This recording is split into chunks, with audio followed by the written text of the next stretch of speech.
ಜ್ಞಾನ ಬಹಳ ದೊಡ್ಡದು. ನಹಿ ಜ್ಞಾನೇನ ಸದೃಶಂ ಪವಿತ್ರಮಿಹ ವಿದ್ಯತೆ. ಜ್ಞಾನಕ್ಕಿಂತ ದೊಡ್ಡದು ಜಗತ್ತಿನಲ್ಲಿ ಯಾವುದೂ ಇಲ್ಲ. ಜ್ಞಾನ ಸಂಪತ್ತು ಅಷ್ಟು ದೊಡ್ಡ ಸಂಪತ್ತು. ಈಗ ನೀವೊಂದು ಮನೆ ಕಟ್ಟುತ್ತೀರಿ. ನಾವು ಊರು ಬಹಳ ಶ್ರೀಮಂತ ಅಂತ ಹೇಳಿ ನೀವೊಂದು 50 ಲಕ್ಷ ರೂಪಾಯಿ ಮನೆ ಕಟ್ಟಬಹುದು. 50 ಲಕ್ಷ ರೂಪಾಯಿ ಮನೆಗೆ ಖರ್ಚು ಮಾಡಿರಿ. 50 ಲಕ್ಷ ರೂಪಾಯಿ ಖರ್ಚು ಮಾಡಿ ಕಟ್ಟಿದ ಮನೆ ಉದ್ಘಾಟನೆ ಆಗಿದ್ದು ಬಹಳ ಆಶ್ಚರ್ಯ. 50 ಲಕ್ಷ ರೂಪಾಯಿ ಖರ್ಚು ಮಾಡಿ ಕಟ್ಟಿದ ಮನೆ ಉದ್ಘಾಟನೆ ಆಗಿದ್ದು 1 ರೂಪಾಯಿ ಕೊಟ್ಟು ತಂದ ಮೇಣದ ಬತ್ತಿಯ ಬೆಳಕಿನಿಂದ ಮನೆ ಉದ್ಘಾಟನೆ ಆಗ್ತದೆ. ಹಾಗಾದರೆ ಬೆಲೆ ಇರುವುದು ಮನೆಗೋ ಅಥವಾ ಬೆಳಕಿಗೆ? ಮನೆಗೆ ಬೆಲೆ ಇಲ್ಲ, ಬೆಳಕಿಗೆ ಬಹಳ ಬೆಲೆ ಇದೆ.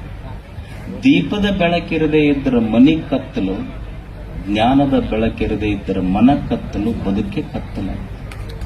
ಜ್ಞಾನ ಅಷ್ಟು ದೊಡ್ಡದು. ಟೆನಿಸನ್ ಅಂತ ಒಬ್ಬ ಆಂಗ್ಲ ಕವಿ ಮನುಷ್ಯ ಅಂದ್ರೆ ಏನು, ಮನುಷ್ಯ ಅಂದ್ರೆ ಅಂತ ಹೇಳ್ತಾನೆ, I am an infant crying in the night, crying for the light. I am an infant crying in the night, crying for the light. ಮನುಷ್ಯ ಅಂದ್ರೆ ಏನಲ್ಲ, ಮನುಷ್ಯ ಅಂದ್ರೆ ಜ್ಞಾನಕ್ಕಾಗಿ ಹಂಬಲಿಸುವ ಶಿಶು. ಇಲ್ಲಿ ಉದ್ಘಾಟನೆಯಾಗಿದ್ದು ಜ್ಞಾನ ದೇಗುಲ. ಜ್ಞಾನ ಬದುಕಿನಲ್ಲಿ ಅಷ್ಟು ಮುಖ್ಯ. ಜ್ಞಾನ ಇಲ್ಲದೆ ಇದ್ದರೆ ಬದುಕಿಗೆ ಬೆಲೆ ಇಲ್ಲ. ಜ್ಞಾನ ಇದು ಅಂತರಂಗದ ಬೆಳಕಿದೆ. ಜ್ಞಾನ ಎಷ್ಟು ದೊಡ್ಡದು ಅಂದ್ರೆ, ಈಗ ನೀವು ನೋಡಿ, ಒಬ್ಬ ಶ್ರೀಮಂತ ದೊಡ್ಡ ಮನೆ ಕಟ್ಟಬಹುದು, ಅರಮನೆ ಕಟ್ಟಬಹುದು. ಒಬ್ಬ ಬಡವ ಗುಡಿಸಿಲೊಳಗೆ ಇರಬಹುದು. ಬಡವ ಗುಡಿಸಿಲಿನಲ್ಲಿ ಮಣ್ಣಿನ ಪಣತೆಯಾಗಿ ದೀಪ ಹಚ್ಚಬಹುದು. ಶ್ರೀಮಂತ ತನ್ನ ಅರಮನೆಯಲ್ಲಿ ಬಂಗಾರದ ಪಣತೆಯಾಗಿ ದೀಪ ಹಚ್ಚಬಹುದು. ಶ್ರೀಮಂತ ಅರಮನೆಯಲ್ಲಿ ಬಂಗಾರದ ಪಣತೆಯ ದೀಪ ಹಚ್ಚಬಹುದು. ಬಡವ ಗುಡಿಸಿನಲ್ಲಿ ಮಣ್ಣಿನ ಪಣತೆಯಲ್ಲಿ ದೀಪ ಹಚ್ಚಬಹುದು. ಪಣತಿ ಬಂಗಾರದ್ದಿರಬಹುದು, ಬಡವಂದಿರಬಹುದೇ, ಮಣ್ಣಿನದಿರಬಹುದೇ ಹೊರತು ಬೆಳಕಿಗೆ ಬಡತನ ಶ್ರೀಮಂತಿಕೆ ಇಲ್ಲ. ಬಡತನ ಇರುವುದು ಪಣತೆಗಿರಬಹುದೇ ಹೊರತು ಬೆಳಕು ಬಡವು ಅಲ್ಲ, ಶ್ರೀಮಂತವೂ ಅಲ್ಲ. ಅದು ಬರೀ ಬೆಳಕಷ್ಟೇ. It is just light. ಹಾಗೆ ಜ್ಞಾನಕ್ಕೆ ಅದಕ್ಕೆ ಬಡತನವೂ ಇಲ್ಲ, ಶ್ರೀಮಂತಿಕೆಯೂ ಇಲ್ಲ. ನೀವು ಪಣತಿ ಒಡೆದೈತೆ ಅಂತೀರಿ, ಯಾರೇ ಬೆಳಕು ಒಡೆದೈತೆ ಅಂತ ಹೇಳಿವೆಲ್ಲ. ಪಣತಿ ಒಡೆದಿರಬಹುದು, ಬೆಳಕು ಒಡೆದ ಉದಾಹರಣೆಗಳಿಲ್ಲ. ಈಗ ನೀವು ದೀಪ ಹಚ್ಚಿ ಉದ್ಘಾಟನೆ ಮಾಡಿ, ದೀಪ ಹಚ್ಚಬೇಕಾದ್ರೆ ಎಣ್ಣೆ ಕೊಟ್ಟ ಒಂದು ಜಾತಿಯೂ ಇರಬಹುದು, ಬತ್ತಿ ಮಾಡದ ಒಂದು ಜಾತಿ ಇರಬಹುದು, ಹತ್ತಿ ಬೆಳೆದ ಒಂದು ಜಾತಿ ಇರಬಹುದು, ದೀಪ ಹಚ್ಚದವ್ರು ಒಂದು ಜಾತಿ ಇರಬಹುದು. ಆದ್ರೆ ಬೆಳಕು ಬಂತಲ್ಲ, ಬೆಳಕಿಗೆ ಜಾತಿಗಳಿದೆ ಅನ್ನೋದು. ಬೆಳಕಷ್ಟೇ. ಅಂಥ ಜ್ಞಾನದ ಬೆಳಕು ಯಾವುದು ಎದೆಯೊಳಗೆ ತುಂಬೈತಲ್ಲ, ಅದು ಜ್ಞಾನ ದೇಗುಲ. ನಮ್ಮ ಹಿರಿಯರು ಕೋರೆ ಸಾಹೇಬ್ರು ಹೇಳಿದ್ರಲ್ಲಿ, ಸಪ್ತ ಋಷಿಗಳು ಕೇಲಿ ಕಟ್ಟಿದ್ರು. ಜ್ಞಾನಕ್ಕಾಗಿ ಅವ್ರಿಗೆ ಗೊತ್ತಿತ್ತು ಜ್ಞಾನದ ಬೆಲೆ ಎಷ್ಟು ಅಂತ. ಇವತ್ತು ಕೋರೆ ಅವರಿಗೆ ಭಾರತ ಪದ್ಮಭೂಷಣ ಪ್ರಶಸ್ತಿ ಅದನ್ನು ಸಿಗುತ್ತೈತಿ, ಮುಂದೆ ಅದನ್ನು ಸಿಗುವಂಗಾಗಲಿ, ಪ್ರಶ್ನೆ ಇಲ್ಲ, ಅದಕ್ಕೇನಿದೆ. ಪದ್ಮಭೂಷಣ ಅವರಿಗೆ ಪ್ರಶಸ್ತಿ ಸಿಕ್ತು. ಅವ್ರು ಬಂದಾಗ ನನ್ನ ಮನಸ್ಸೊಂದು ವಿಚಾರ ಹೇಳ್ತಿತ್ತು. ಕೋರೆ ಅವರಿಗೆ ನಿಜವಾದ ಪ್ರಶಸ್ತಿ ಯಾವುದಂದ್ರ, ಸರ್ಕಾರ ಅವರಿಗೊಂದು ಪ್ರಶಸ್ತಿ ಕೊಟ್ಟತಲ್ಲ, ಅದು ಅಷ್ಟೇ ದೊಡ್ಡ ಪ್ರಶಸ್ತಿ ಅಂತ ನಾನು ಅನ್ಕೊಳ್ಳಾರೆ. ಆದರೆ ನನ್ನ ದೃಷ್ಟಿಯಲ್ಲಿ ಅವರ ನಿಜವಾದ ಪ್ರಶಸ್ತಿ ಅಂದ್ರೆ, ಕೆಎಲ್ಇ ಸಂಸ್ಥೆಯಲ್ಲಿ ಓದಿದ ಮಕ್ಕಳು ಹೊರಗೆ ಹೋಗಿ, ನಾನು ಕೆಎಲ್ಇ ಪ್ರಾಡಕ್ಟ್ ಅಂತ ಯಾವ್ಯಾವ ಮಕ್ಕಳು ಬಾಯಾಗಿಂದ ಬರ್ತಿರ್ತಲ್ಲ, ಅವೆಲ್ಲ ಪ್ರಶಸ್ತಿಗಳು ಅವು ಅಷ್ಟೇ. ಅವರು ಸಪ್ತ ಋಷಿಗಳು ಒಂದು ಸಂಸ್ಥೆ ಕಟ್ಟಬೇಕಾದ್ರೆ ಎಷ್ಟು ಕಷ್ಟಪಟ್ಟು ಅದನ್ನು ಕಟ್ಟಿದ್ರು ಅಂದ್ರೆ, ಜ್ಞಾನ ಬೆಳಿಬೇಕನ್ನೋದು ಅವರ ಹಂಬಲ ಎಷ್ಟಿತ್ತು. ನಮ್ಮ ಗುರುಗಳಿದ್ರು ಮರಿಶಾಂತವೀರ ಮಹಾಸ್ವಾಮಿಗಳು. ಅವರು ಕಾಶಿಯೊಳಗೆ 16 ವರ್ಷ ಓದಿದ್ರು. ಅವರು 16 ವರ್ಷ ಕಾಶಿ ಒಳಗೆ ಓದಿ ಕೊಪ್ಪಳಕ್ಕೆ ಬಂದ ಮೇಲೆ ಅಲ್ಲಿ ಸುತ್ತ ಎಲ್ಲ ಏನಿತ್ತು ಅಂದ್ರೆ ಬಹಳ ಬಡತನ, ಸಾಲ ಇರ್ಲಿಲ್ಲ. ನಿಮ್ಮ ಎಲ್ಲ ಮುಂಬೈ ಕರ್ನಾಟಕ ಬಹಳ ಶಿಕ್ಷಣದೊಳಗೆ ಮುಂದೆ. ನಿಮಗಿಂತ 1 ವರ್ಷ ಸ್ವಾತಂತ್ರ್ಯ ಹಿಂದೆ ಸಿಕ್ಕೈತಿ, ನಮಗೆ 1948ಕ್ಕೆ ಸಿಕ್ಕೈತಿ ನಮಗೆಲ್ಲ. ಅಲ್ಲಿ ಕನ್ನಡ ಶಾಲೆಗಳೇ ಇರಲಿಲ್ಲ. ಅವಾಗ ನಮ್ಮ ಗುರುಗಳು ಒಂದು ಕನ್ನಡ ಶಾಲೆ ತೆಗೆದು ಮಠದೊಳಗೆ ಒಂದು ಫ್ರೀ ಹಾಸ್ಟೆಲ್ ಕಟ್ಟಿದ್ರು. ಹಳ್ಳಿಗೆ ಹೋಗಿ ಭಕ್ತರ ಮನ್ಯಾಗ ನನ್ನ ಜೋಳಿಗೆ ನೀವು ಕಾಣಿಕೆ ಹಾಕ್ಬೇಡ್ರಿ, ನನ್ನ ಜೋಳಿಗೆ ಒಳಗೆ ನಿಮ್ಮ ಮಕ್ಕಳಿಗೆ ಹಾಕ್ರಿ, ಓದಿಸ್ತೀನಿ ಅವ್ರಿಗಂತ ಕರ್ಕೊಂಡ್ ಬರ್ತಿದ್ರು ಗುರುಗಳು. ಕರ್ಕೊಂಡು ಬಂದು ಓದಿಸ್ತಿದ್ರು. ಅಲ್ಲಿ ನಮ್ಮ ಮಠದೊಳಗೆ ಅವಾಗ ಚಲೋ ಊಟ ಅಂದ್ರೆ ನುಚ್ಚು ಸಾರು, ಬಾರಿ ಚಲೋ ಊಟ ಅದು. ನುಚ್ಚು, ಜೋಳದ ನುಚ್ಚ ಸಾರು. ನಮ್ಮ ಗದ್ದಿಗೆ ಭಕ್ತರು ಬೇಡ್ಕೊಂತಿದ್ರು. ಏನು ಅಂದ್ರೆ ಆಕಳಿತು ಅಂದ್ರೆ ಮೀಸಲು ತುಪ್ಪ ಹಾಕ್ತಾರೆ. ಹಂಗ ನಮ್ಮ ಗದ್ದಿಗೆ ಗವಿಸಿದ್ದಪ್ಪಜ್ಜನ ಗದ್ದಿಗೆ ಮೀಸಲು ತುಪ್ಪ ತಂತಂದು ಒಂದು ದೊಡ್ಡ ದೊಡ್ಡ ಪಣತಿ ಭಕ್ತರು ಅದ್ರಾಗ ಹಾಕ್ತಿದ್ರು. ಅವ್ರು ಹಾಕಿ ಮ್ಯಾಲ ಗುಡ್ಡ ಹತ್ತಿ ಇಳಿದು ಬರೋದ್ರಾಗನ ಮಠದ ಹುಡುಗರು ಏನ್ ಮಾಡ್ತಿದ್ರು ಅಂದ್ರೆ ತುಪ್ಪ ತಗೊಳ್ಳೋದು, ನುಚ್ಚನಾಗ ಹಾಕೊಂಡು ತುಪ್ಪ ನುಚ್ಚ ಖಾರಪುಡಿ ಹಾಕೊಂಡು ಉಂಡು ಬಿಡೋರು ಅವರೆಲ್ಲ. ಒಬ್ಬ ಭಕ್ತ ಪಣತಿಗೆ ತುಪ್ಪ ಹಾಕಿ ಮ್ಯಾಲ ಹೋಗಿ ಬರೋದ್ರಾಗ ಹುಡುಗರಿಗೆ ರೊಟ್ಟಿನ ಅದು ಮಠದಾಗ. ಅವ್ರು ತುಪ್ಪ ತಗೊಂಡು ನುಚ್ಚು ಕಲಸ್ಕೊಂಡು ಉಂಡು ಹೋಗೇ ಬಿಟ್ಟಿದ್ರು ಅವ್ರು. ಅವು ಭಕ್ತಗ್ ಸಿಟ್ಟು ಬಂತು. ನಾನು ಅಜ್ಜಗ ಮೀಸಲು ತುಪ್ಪ ತಂದಿದ್ದೆ, ಇವು ಮಠದಾಗ ಹುಡುಗರು ಉಂಡು ಹೋಗು, ಇದೇ ಸಂಸ್ಕಾರ ಕಲ್ಸ್ಯಾರ ಅಜ್ಜಾರ ಮಠದಾಗ. ಅವ್ರು ಏನ್ ಮಾಡಿದ್ರು ಅಂದ್ರ ಅಜ್ಜರ ಹತ್ರ ಕಂಪ್ಲೇಂಟ್ ಹೋತದ. ಅವ್ರ ಭಕ್ತರು ಹೋದ್ರು, ಏನ್ ಕಲ್ಸಿರಿ ನೀವು ಮಠದಾಗ ಸಂಸ್ಕಾರ ಹುಡುಗರಿಗೆ? ನಾವು ಗವಿಸಿದ್ದಪ್ಪಜ್ಜಗ ಅಂತ ಹೇಳಿ ಮೀಸಲು ತುಪ್ಪ ತಂದು ಮೀಸಲು ತುಪ್ಪ ಹಾಕಿದ್ರ ನಿಮ್ ಮಠದ ಹುಡುಗರೆಲ್ಲ ಉಂಡು ಹೋಗ್ಬಿಟ್ಟಾವ. ಅವ್ರಿಗೆ ಮಠ ಬಿಡಿಸ್ರಿ ನೀವು ಮೊದಲ ಹುಡುಗರಿಗೆ ಅಂತ ಗುರುಗಳಿಗೆ ಕಂಪ್ಲೇಂಟ್ ಮಾಡಿದ್ರು ಅವ್ರ ಶಿಷ್ಯರು ಬಂದು. ಅವಾಗ ಗುರುಗಳು ಒಂದ್ ಚಲೋ ಮಾತು ಹೇಳಿದ್ರು, ನೀ ಎದಕ್ಕ ಮಾಡಿದ್ದೆ ನಿನ್ ತುಪ್ಪ ಮೀಸಲು ಎದಕ್ಕಾಗಿತ್ತು? ಇಲ್ಲ, ನಾವು ಗವಿಸಿದ್ದಪ್ಪಜ್ಜಗಂತ ದೀಪಕ್ಕೆ ಮೀಸಲು ತುಪ್ಪ ತಗೊಂಡ್ ಬಂದಿದ್ದೆ. ಅವಾಗ ಅಜ್ಜವ್ರೊಂದ್ ಚಲೋ ಮಾತು ಹೇಳಿದ್ರು, ನೋಡು ನೀ ಗದ್ದಿಗೆ ಮುಂದೇನ ದೀಪಕ್ಕೆ ತುಪ್ಪ ಮೀಸಲು ಮಾಡಿ ಹಾಕಿದ್ದೆಲ್ಲ, ಅಕಸ್ಮಾತ್ ಪಣತಿಯೊಳಗ ಅದು ಉರಿದಿತ್ತು ಅಂದ್ರ ಆರುವ ದೀಪಕ್ಕೆ ಮೀಸಲಾಗ್ತಿತ್ತು. ಈಗ ಮಠದ ಮಕ್ಕಳು ಓದೋ ಮಕ್ಕಳು ಉಂಡವಲ್ಲ, ಇದು ಆರದ ದೀಪಕ್ಕೆ ನಿನ್ನ ತುಪ್ಪ ಮೀಸಲಾಗಿ ಹೋಗ್ತಿದ್ದ. ಇನ್ನ ಆರದ ದೀಪಕ್ಕೆ ಅದು ಮೀಸಲಾಗಿದೆ ನಿನ್ನ ತುಪ್ಪ ಅಂದ್ರೆ. ನಮ್ಮಲ್ಲಿ ಹಿಂದಿನ ಹಿರಿಯರು, ಇದೊಂದು ಶಾಲೆ 50 ವರ್ಷಗಳ ಹಿಂದೆ ಕಷ್ಟಪಟ್ಟು ಸರ್ಕಾರಿ ಅಧಿಕಾರಿಗಳಿರ್ಲಿ ಹಿರಿಯರಿರ್ಲಿ ಇದನ್ನು ಕಟ್ಟಬೇಕಾದ್ರೆ ಅವರ ಶ್ರಮ ಇವತ್ತಿಷ್ಟೆಲ್ಲ ವಿದ್ಯಾರ್ಥಿಗಳ ಎದೆಯೊಳಗ ಅಕ್ಷರದ ದೀಪ ಹಸ್ತಲ್ಲ, ಇದು ಬಹಳ ದೊಡ್ಡದು. ಅದಕ್ಕೆ ಜ್ಞಾನಕ್ಕಷ್ಟವರು ಪ್ರಾಶಸ್ತ್ಯತೆ ಕೊಟ್ಟರು. ಅದಕ್ಕಿದು ಜ್ಞಾನ ದೇಗುಲ. ಜ್ಞಾನ ಅಂದ್ರ ಎಲ್ಲೆಲ್ಲಿಂದ ಬಂತು? ಮೊದಲ ತಾಯಿ ಕೊಟ್ಟಿ, ಆಕೆ ಹಾಡ್ಕೊಂತ ಕಲಿಸದ್ಲಕ್ಕೆ ಜ್ಞಾನ ಕೊಟ್ಟಿದ್ದು. ಆಕೆ ಏನು ಯೂನಿವರ್ಸಿಟಿ ಒಳಗೆ ಓದ್ದಕ್ಕೆಲ್ಲ. ಬುದ್ಧನ ಕೊನೆಯ ಸಂದೇಶ ಏನಾಗಿತ್ತು ಅಂದ್ರ, ಬಿ ಲೈಟ್ ಅಂಟು ಯುವರ್ ಸೆಲ್ಫ್, ನಿನ್ನಷ್ಟಕ್ಕೆ ನೀನು ಬೆಳಕಾಗುವಂತ. ಬುದ್ಧ ಜ್ಞಾನೋದಯ ಪಡೆದುಕೊಂಡು ಕೊನೆಯ ಕಾಲಕ್ಕೆ ಹೇಳಿದ ಮಾತು, ಸಾಲಿ ಕಲಿಯದ ತಾಯಿ ತನ್ನ ಮಗಳ ತೊಡಿ ಮೇಲೆ ಹಾಕೊಂಡು ಜ್ಯೋತಿಯ ಆಗು ನನ್ನ ಕಂದ ಜಗಕ್ಕೆಲ್ಲ ಅಂತ ಹೇಳಿದ ತಾಯಿ ಕಲಿಸಿದ ಮೊದಲ ಪಾಠ. ತಾಯಿ ಹಾಡಿದ್ದು ನನ್ನ ಮಗ ಜ್ಯೋತಿ ಆಗಬೇಕಂತ, ಇವ ಆಗಿದ್ದು ಕೋತ್ಯಾಗ ಅಡ್ಡಾಡಕತ್ತ ಊರಾಗಷ್ಟೆ. ಅಕ್ಕಿ ಹಾಡಿದ್ದು ಸಾಲಿ ಕಲಿಯದ ತಾಯಿ ಕಲಿಸಿದ್ದು ಮೊದಲ ಪಾಠ. ಆಮೇಲೆ ಗುರುಗಳು ಕಲಿಸಿದ್ರು, ಸ್ನೇಹಿತರು ಕಲಿಸಿದ್ರು, ನೆರೆಹೊರೆಯವರು ಕಲಿಸಿದ್ರು, ನಿಸರ್ಗ ಕಲಿಸ್ತು. ವಾಸ್ತವದಲ್ಲಿ ಯಾರಿಂದ ಕಲಿಯಬೇಕನ್ನುವ ಮನಸ್ಸಿತ್ತು ಅಂದ್ರೆ ಈ ಪ್ರಪಂಚವೇ ಗುರುವಾಗ್ತದೆ. ನಾನು ಜ್ಞಾನ ಪಡ್ಕೋಬೇಕಂತ ನನ್ನ ಎದೆಯಾಗಿತ್ತು ಅಂದ್ರೆ ಈ ಪ್ರಪಂಚವೇ ನೀನು ಗುರು ಆಗ್ತೈತಿ, ನೀ ಶಿಷ್ಯ ಆಗಬೇಕಷ್ಟೇ ಈ ಜಗತ್ತು. ಜ್ಞಾನ ಎಲ್ಲಿಂದ ಸಿಗ್ತದೆ? ಎಲ್ಲರಿಂದ ಸಿಗ್ತದೆ. ಈ ಪ್ರಪಂಚವೇ ಬರೇ ಕೇವಲ ಶಾಲೆಯಷ್ಟೇ ಜ್ಞಾನ ದೇಗುಲ ಅಲ್ಲ, ಈ ವಿಶ್ವವೇ ಒಂದು ಜ್ಞಾನ ದೇಗುಲ ಇದೆ. ಮನುಷ್ಯನಿಗೆ ಕಲಿಯುವ ಮನಸ್ಸು ಬೇಕಷ್ಟೇ. ಈಗ ಬಹಳ ಮಂದಿ ಹೇಳ್ತಿರ್ತಾರೆ ನೋಡಿ, ನಿಸರ್ಗ ನೋಡಿ ಕಲಿಬಹುದಲ್ಲ.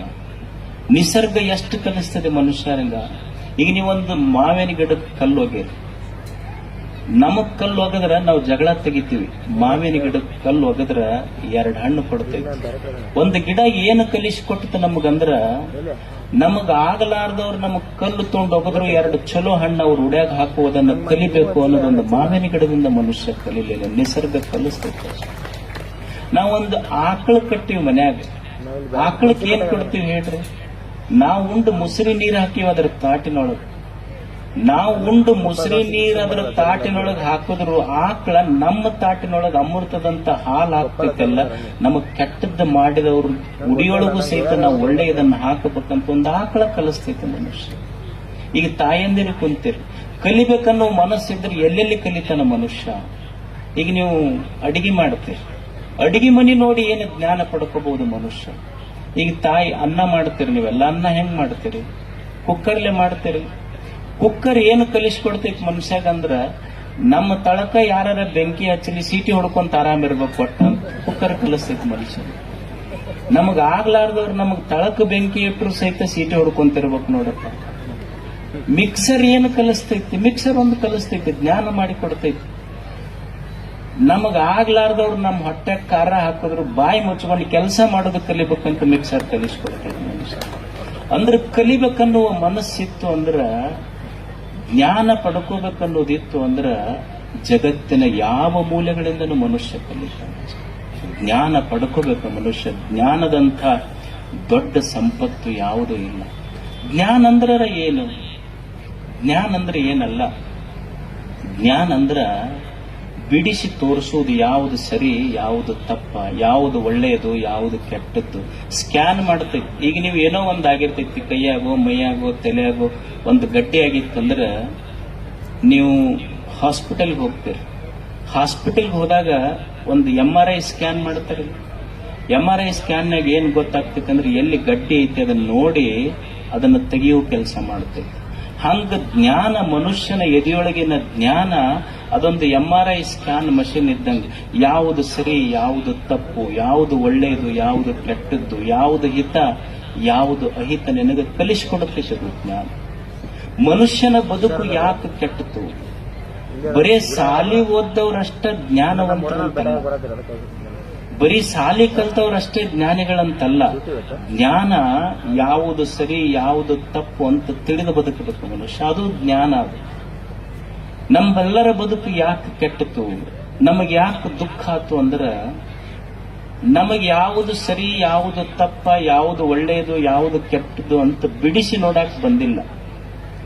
ಜ್ಞಾನ ಇದನ್ನ ಬಿಡಿಸಿ ತೋರಿಸ್ತೈತಿ ಮನುಷ್ಯ.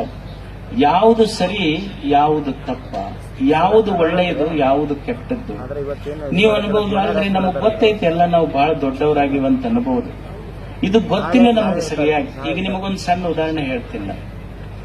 ಯಾವುದು ಸರಿ, ಯಾವುದು ತಪ್ಪಂತ ನಮಗೆ ಹೆಂಗ ನಮ್ಮ ಗಮನಕ್ಕೆ ಬರುವಲ್ದು ಅಂದ್ರ, ಈಗೊಂದು ಟೇಬಲ್ ಇಟ್ಟು ಟೇಬಲ್ ಮುಂದೊಂದು ಕುರ್ಚಿ ಹಾಕಿ ಟೇಬಲ್ ಮೇಲೆ ಒಂದು ಲೋಟದಾಗ ಹಾಲಿಟ್ರಿ, ಒಂದು ಲೋಟದಾಗ ಅಲ್ಕೋ ಹಾಲು ಹಾಕ. ಅಲ್ಕೋ ಹಾಲು ಅಂದ್ರೆ ಗೊತ್ತಾಗ್ತೈತಿ, ಬಹಳ ಸೂಕ್ಷ್ಮ ಜನ ಗೊತ್ತಾಗ್ಲಿಕ್ಕಿಲ್ಲ.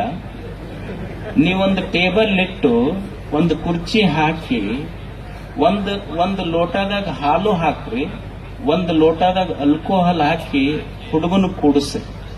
ಆ ಹುಡುಗನ ಕೈ ಆ ಕಡೆ ಹೋಗ್ತೈತಿ, ಹಾಲಿನ ಕಡೆನೆ ಹೋಗ್ತೈತಿ.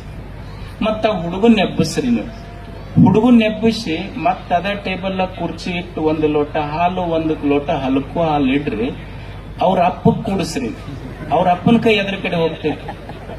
ಹಾಲಿನ ಕಡೆ ಹೋದ್ರೆ ಅವ್ರ ಮನಿ ದೇವರಾಣಿ, ಅವ್ರ ಅಪ್ಪನ ಕೈ ಅಲ್ಕೋ ಹಾಲಿನ ಕಡೆನೆ ಹೋಗ್ತೈತಿ. ಅದಕ್ಕ ಹುಡುಗ ಹೇಳ್ತಿರ್ತಾನ ಅವ್ರ ಅಪ್ಪಗೆ, ಅಪ್ಪ ನಿನಗ ಹಾಲಂದ್ರೆ ಯಾವ್ದು ಗೊತ್ತಿಲ್ಲ, ಹಾಲು ಕುಡಿದ್ರೆ ಏನಾಗ್ತೈತಿ ಗೊತ್ತಿಲ್ಲ, ಅಲ್ಕೋ ಹಾಲು ಕುಡಿದ್ರೆ ಏನಾಗ್ತೈತಿ ಅಂತ ನಿನಗ್ ಗೊತ್ತಿಲ್ಲ, ನನಗ್ ಗೊತ್ತೈತಿ.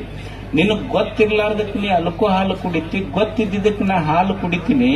ನಿನಗ್ ಗೊತ್ತಾಗ್ಲಾರ್ದಕ್ಕ ಅಲ್ಕೋ ಹಾಲು ಕುಡಿದು ದಿವಸ ನಾಯಿ ತೊಡಿ ಮೇಲೆ ಮಕ್ಕೊಂಡು ಬರ್ತೀನಿ, ನನಗ್ ಗೊತ್ತಿದ್ದ ತಾಯಿ ತೊಡಿ ಮೇಲೆ ಮಕ್ಕೊಂತೀನಿ ನಂತ ಒಂದು ಸಣ್ಣ ಮಗು ಹೇಳ್ತದಷ್ಟೇ. ಜ್ಞಾನ ಬೇಕಲ್ಲ ಮನುಷ್ಯನ. ಅಂದ್ರೆ ಜ್ಞಾನ ಯಾವುದು ಸರಿ, ಯಾವುದು ತಪ್ಪು ಅಂತ ತಿಳಿಸಿಕೊಡ್ತೈತಿ. ಇದು ಜ್ಞಾನ ಮನುಷ್ಯನಿಗೆ. ನಮಗ್ ಗೊತ್ತಿಲ್ಲ, ನಾವು ತಪ್ಪು ಮಾಡಾಕತ್ತೀವಿ ಅಂದ್ರೆ ನಮಗ್ ಜ್ಞಾನ ಆಗಿಲ್ಲ ಅಂತ ಅರ್ಥ ಅಷ್ಟೆ. ಒಂದು ಸಣ್ಣ ಈ ಅಂಗಡಿ ಇತ್ತಂತ, ಅದಕ್ಕೇನಂತೀರಿ ನೀವು? ಬಾರ್ ಅಂತೀರಿ. ನಮ್ಮಲ್ಲಿ ನೀರಿಗೆ ಕೊರತೆ ಐತೆ, ಆದ್ರೆ ಬಾರಿಗೆ ಕೊರತಿಲ್ಲ. ಒಂದು ಬಾರ್ ಇತ್ತು. ಒಂದು ಸಣ್ಣ ಹುಡುಗ ತಂದೆ ತೀರ್ಕೊಂಡಿದ್ದ. ತಾಯಿ ಪಾಪ ಬಹಳ ದೊಡ್ಡ ರೋಗದಿಂದ ಬಳಲ್ತಿದ್ಲು. ಆ ಮಗ ಸಣ್ಣ ಹುಡುಗ 5-6ನೇ ಕ್ಲಾಸ್ ಹುಡುಗ ಬಾರ್ನೊಳಗೆ ಕೆಲಸ ಮಾಡ್ತಿತ್ತು. ಅದೇನ್ ನೀವು ಸಪ್ಲೈ ಮಾಡೋದಂತೀರಲ್ಲ, ಸಪ್ಲೈ ಮಾಡ್ತಿತ್ತು. ಒಬ್ರು ಯಾರೋ ಚಲೋ ಮನುಷ್ಯ, ಚಲೋ ಬಟ್ಟೆ ಹಾಕೊಂಡವ ಬಾರಿಗೆ ಹೋದ ಸಾಯಂಕಾಲ. ಆ ಹುಡುಗ ಏನೋ ತಂದು ಕೊಡ್ತು. ಆ ಹುಡುಗನ ಮುಖ ಎಷ್ಟು ಮುಗ್ದಿತ್ತಲ್ಲ, ಆ ಯಜಮಾನಗನಿಸ್ತು. ಆ ಮಗುವಿನ ಮುಖ ನೋಡಿ, ನೋಡಪ್ಪ ನಿಮ್ಮಂತ ಮಕ್ಕಳೆಲ್ಲ, ನಿಮ್ಮಂತ ಸಣ್ಣ ಮಕ್ಕಳು ಇಲ್ಲೆಲ್ಲ ಕೆಲಸ ಮಾಡಬಾರ್ದು ಅಂತ, ನಿಮ್ಮಂತ ಸಣ್ಣ ಮಕ್ಕಳು ಈ ಜಾಗದೊಳಗೆ ಕೆಲಸ ಮಾಡಬಾರ್ದು ಅಂತ ಇವ ಯಜಮಾನ ಹೇಳಿದ. ಅವಾಗ ಆ ಮಗು ಹೇಳ್ತು, ನಿಮ್ಮಂತ ದೊಡ್ಡವ್ರು ಇಲ್ಲಿ ಬರೋದು ಬಿಟ್ಟಿದ್ರೆ ನಮ್ಮಂತ ಸಣ್ಣ ಮಕ್ಕಳು ಇಲ್ಲಿ ಕೆಲಸ ಮಾಡೋ ಪ್ರಶ್ನೆನೇ ಬರ್ತಿರ್ಲಿಲ್ಲ ಅಂತ ಮಗು ಹೇಳ್ತು. ಹಾಗಾದ್ರೆ ಜ್ಞಾನವಂತರು ಯಾರು? ಸಾಲಿ ಕಲ್ತೀವಷ್ಟೇ, ಜ್ಞಾನ ಆಗಿಲ್ಲ ನಮಗೆ. ಸಾಲಿ ಕಲಿಯುವುದಕ್ಕೂ ಜ್ಞಾನ ಆಗೋದಕ್ಕೂ ಬಹಳ ವ್ಯತ್ಯಾಸ ಇದೆ. ಶಾಲೆ ಅದು ಜ್ಞಾನ ದೇಗುಲ. ನಮಗ ಯಾವುದು ಸರಿ, ಯಾವುದು ತಪ್ಪ ಅಂತ ಕಲಿಸಿಕೊಡಬೇಕು. ಯಾವುದು ಒಳಿತು, ಯಾವುದು ಕೆಟ್ಟದ್ದು ಅಂತ ಕಲಿಸಿಕೊಡಬೇಕು. ಯಾವುದು ಹಿತ, ಯಾವುದು ಅಹಿತ ಅಂತ ಕಲಿಸಿಕೊಡಬೇಕಾಗ್ತದೆ ನಮಗೆ. ಅದು ಜ್ಞಾನ. ಯಾಕಂದ್ರ ದೇವರು ನಮಗೊಂದು ಚಲೋ ಜೀವನ ಕೊಟ್ಟಾನ. ಎಷ್ಟು ದೊಡ್ಡ ಜೀವನ ಕೊಟ್ಟಾನಂದ್ರ, ಈಗ ನೀವೆಲ್ಲ ಬ್ಯಾಂಕಿಗೆ ಹೋಗ್ತೀರಿ. ಸುಮ್ಮನೆ ಬ್ಯಾಂಕಿಗೆ ಹೋಗಿ 1 ಲಕ್ಷ ರೂಪಾಯಿ ಸಾಲ ಕೇಳಬೇಕಾದ್ರ ಅವ್ರು ನಿಮಗೆ ಸೆಕ್ಯೂರಿಟಿನೂ ಕೇಳ್ತಾರ, ಶ್ಯೂರಿಟಿನೂ ಕೇಳ್ತಾರ. ಅಥವಾ ನಿಮ್ ಮನಿ ಬರೆಸ್ಕೊಂತಾರ, ಹೊಲ ಬರೆಸ್ಕೊಂತಾರ. ಏನಾದ್ರೂ ಸುಮ್ಮನೆ ಬ್ಯಾಂಕಿನವರು 1 ಲಕ್ಷ ರೂಪಾಯಿ ಸಾಲ ನಿಮಗ್ ಕೊಡಬೇಕಾದ್ರ ಏನಾದ್ರೂ ಸೆಕ್ಯೂರಿಟಿ, ಶ್ಯೂರಿಟಿ ಬರೆಸ್ಕೊಂಡು ನಿಮಗ್ ಕೊಡ್ತಾರ. ಆದ್ರೆ ದೇವರು ನಮಗೊಂದು 100 ವರ್ಷದ ಮನುಷ್ಯ ಜನ್ಮ ಕೊಟ್ಟಾನಲ್ಲ, ಏನೂ ಬರೆಸ್ಕೊಂಡಿಲ್ಲ, ಸೆಕ್ಯೂರಿಟಿನೂ ಇಲ್ಲ, ಶ್ಯೂರಿಟಿನೂ ಇಲ್ಲ. ಯಾವ ಭರವಸೆಯಿಂದ ಕೊಟ್ಟಾನಂದ್ರೆ, ನಾನು ನಿರ್ಮಾಣ ಮಾಡಿದ ಮೂರ್ತಿಗಳು ಈ ಜಗತ್ತನ್ನು ಬೆಳಗುತ್ತಾನ ಅಂತ ನಿಮ್ಮ ಮೇಲೆ ಭರವಸೆ ಇಟ್ಟು ಕೊಟ್ಟಾನ ದೇವರು. ನಮ್ಮ ಮೇಲೆ ಭರವಸೆ ಇಟ್ಟು ಕೊಟ್ಟಾನೆ. ಯಾವ ಸೆಕ್ಯೂರಿಟಿ ಇಲ್ಲ, ಶ್ಯೂರಿಟಿ ಇಲ್ಲ. ಅಂಥ ಜೀವನ ಹೆಂಗ ಬದುಕುವುದು ಅಂದ್ರೆ ಜ್ಞಾನದಿಂದ ಬದುಕುವುದು ಅಷ್ಟೆ.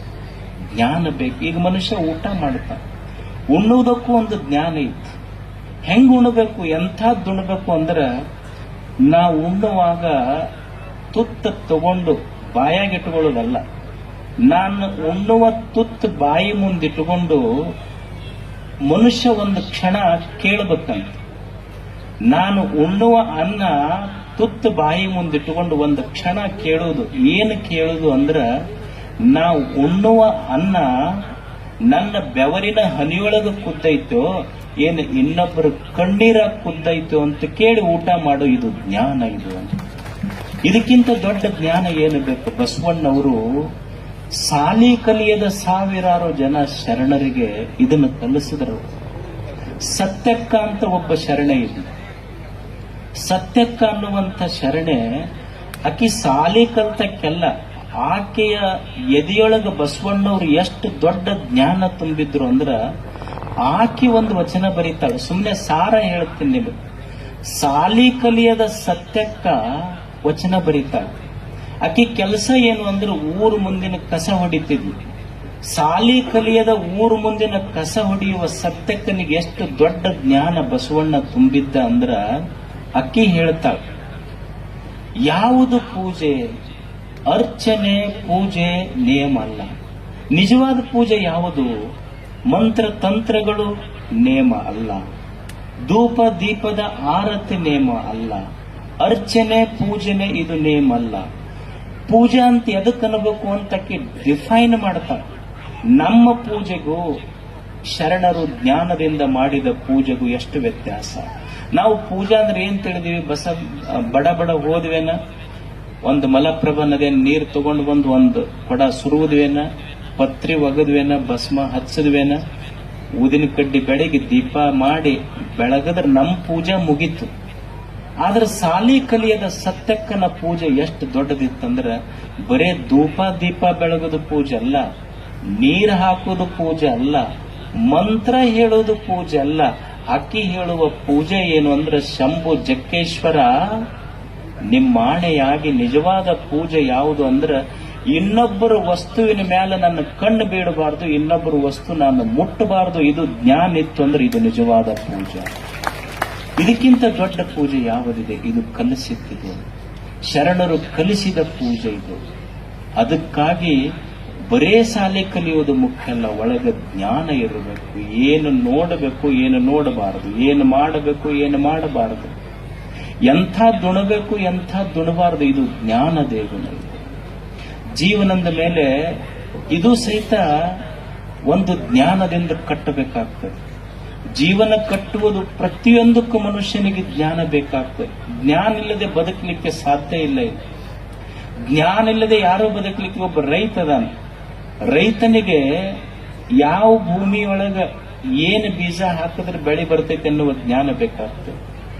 ಈಗ ಮನೆಯಾಗ ನೀವು ಸಂಸಾರಿಗಳಿದ್ರಿ, ಸಂಸಾರದೊಳಗೆ ಹೆಂಗ ಬದುಕಿದ್ರೆ ಸಂತೋಷ ಆಗ್ತೈತಿ ಅನ್ನೋ ಒಂದು ಜ್ಞಾನ ಬೇಕಾಗ್ತದೆ.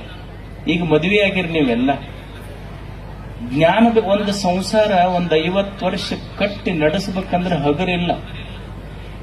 ಒಬ್ಬರೊಂದು ಇಂಗ್ಲಿಷ್ನೊಳಗೊಂದು ಮಾತು ಹೇಳ್ತಾರೆ, having a wife is A part of living, living with her is an art of living ಅಂತ.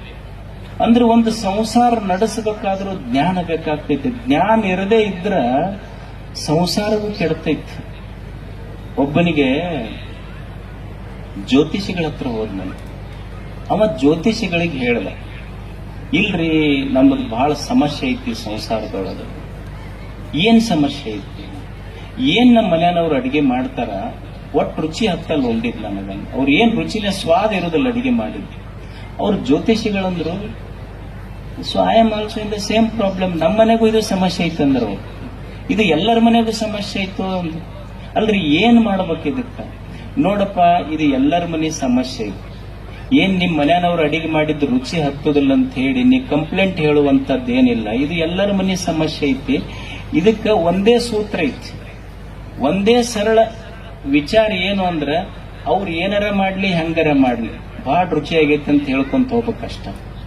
ಅಡಿಗೆ ಹಿಂಗ್ ಹೇಳ್ಕೊಂತ ಹೋದೆ ಅಂದ್ರ ಅಡಿಗೆ ರುಚಿ ಆಗ್ಲಿ ಬಿಡ್ಲಿ ಪ್ರಶ್ನೆ ಇಲ್ಲ, ಸಂಸಾರ ರುಚಿ ಆಗುತ್ತೋ ತಮ್ಮ ಅಂತ ಹೇಳಿ ಕಳಿಸಿದ್ರು. ಅದಕ್ಕೆ ಅವ ಮನಿಗ್ ಬಂದ ಕೂಡಲೇ ಅವತ್ತ ಅವ್ರ ಹೆಣ್ಮಕ್ಳು ಹೋಳಿಗೆ ನೀಡಿದ್ರು. ಇದು ಒಂದು ತುತ್ತು ಉಂಡ ಕೂಡಲೇ ಅವ್ರು ಹೇಳಿದ್ರಲ್ಲ, ಹೇಳ್ದೇವ್ ಏನ್ ರುಚಿ ಆಗೈತಿ ಇವತ್ತು ಹೋಳಿಗೆ ಅಂತ.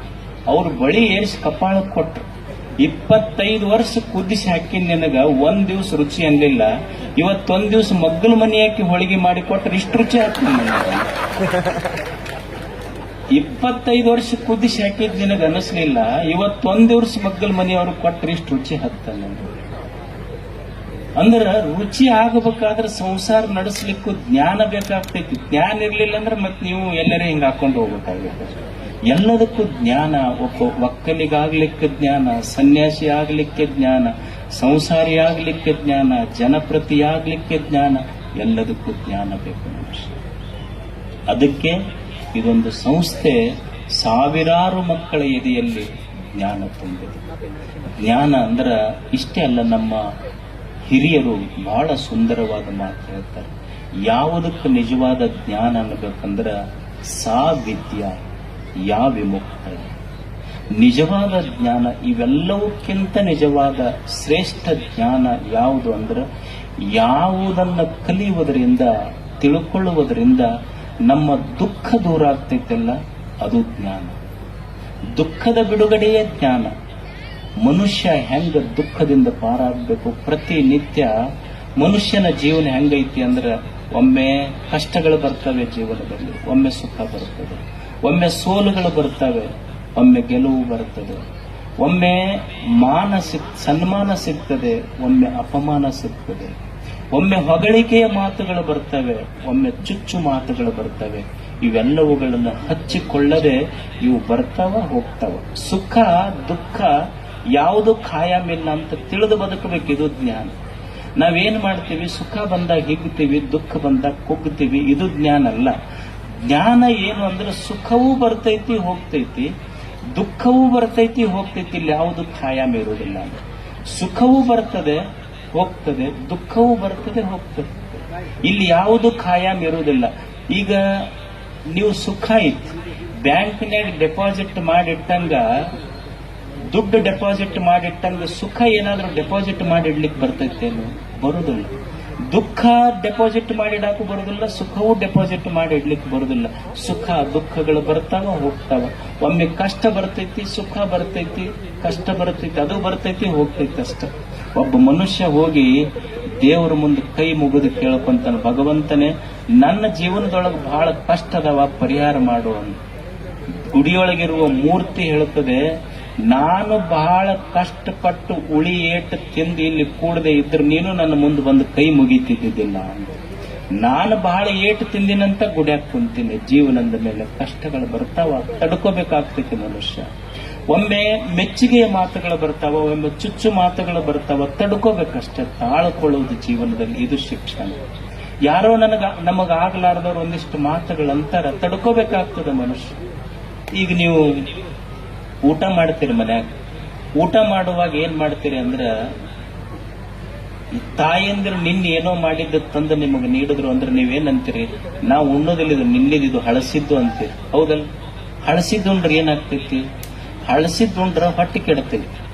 ಇದು ಕಾಮನ್ ಸೆನ್ಸ್ ಅಲ್ಲ. ಅಂದ್ರೆ ನಿನ್ನೆ ಮಾಡಿದ್ದು ಹಳಸಿದುಂಡ್ರ ಹೊಟ್ಟೆ ಕೆಡತೈತಿ. ನಿನ್ನೆ ಮಾಡಿದ್ದು ಹಳಸಿದುಂಡ್ರ ಹೊಟ್ಟೆ ಕೆಡತೈತಿ. ನಿನ್ನೆ ಮೊನ್ನೆ ಮಂದಿ ಮಾತಾಡಿದ್ದು ಹಳಸಿದ ಮಾತು ತಲೆಯಾಗ ತೊಗೊಂಡ್ರೆ ತಲೆನೂ ಕೆಡತೈತಿ ಅಂತ ಗೊತ್ತಿರ್ಬೇಕು ಮನುಷ್ಯಾಗ ಅಷ್ಟೇ. ಇದು ಜ್ಞಾನ ಇದು.